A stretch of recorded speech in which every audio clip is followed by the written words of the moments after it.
আসসালামু আলাইকুম। আজকের ভিডিওতে আমরা দেখব ক্লাউড প্যানেলে কিভাবে নতুন একটি ইউজার ক্রিয়েট করতে হয়। ধরেন কোনো কারণে আপনার কন্ট্রোল প্যানেলের অ্যাক্সেস আপনার ডেভেলপার অথবা যে সাইট ম্যানেজ করবে তাকে দিতে হচ্ছে, কিন্তু আপনি মেইন রুট অ্যাক্সেসটা দিতে চাচ্ছেন না, অ্যাডমিন অ্যাক্সেসটি। তাদের জন্য মেইনলি এই ভিডিওটি।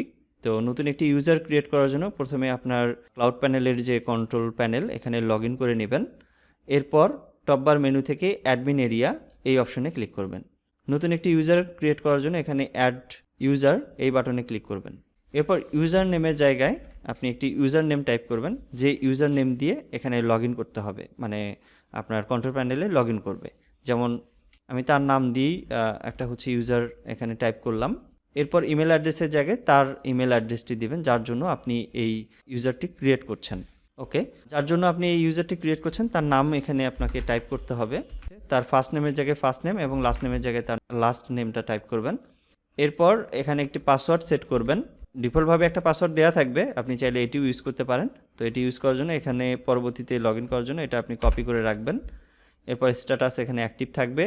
এখন রোল এই সেকশনে এসে ডাউন অ্যারো বাটনে ক্লিক করে আপনি তাকে কি রোল দিতে যাচ্ছেন।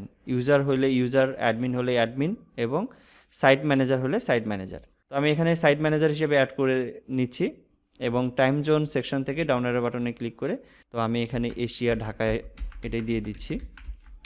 এরপর অ্যাড ইউজার এই বাটনে ক্লিক করছি। তো ইউজারটি অ্যাড হয়ে গেলে আপনি একটি সাকসেসফুল মেসেজ দেখতে পাবেন এবং পরবর্তীতে এই ইউজারে লগ ইন করার জন্য আমি এটা কপি করে রাখছি। আমি এখন লগ আউট করে দিচ্ছি যে আসলে এটা কাজ করছে কি না। আমি যে ইউজার নেমটা দিয়েছি সেই ইউজার নেম দিলাম।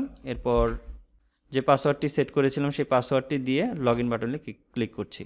তো এখানে কিন্তু লগ ইন হয়ে গেছে সেই ইউজারে। তো এখানে যেহেতু কোনো সাইট অ্যাড করা নেই এই জন্য সাইট এখানে শো করছে না।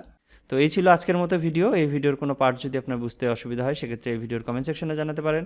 এতক্ষণ আইটি নেট হোস্টিংয়ের এই ভিডিওটি দেখার জন্য আপনাকে অসংখ্য ধন্যবাদ। আপনার দিনটি শুভ হোক। আসসালামু আলাইকুম।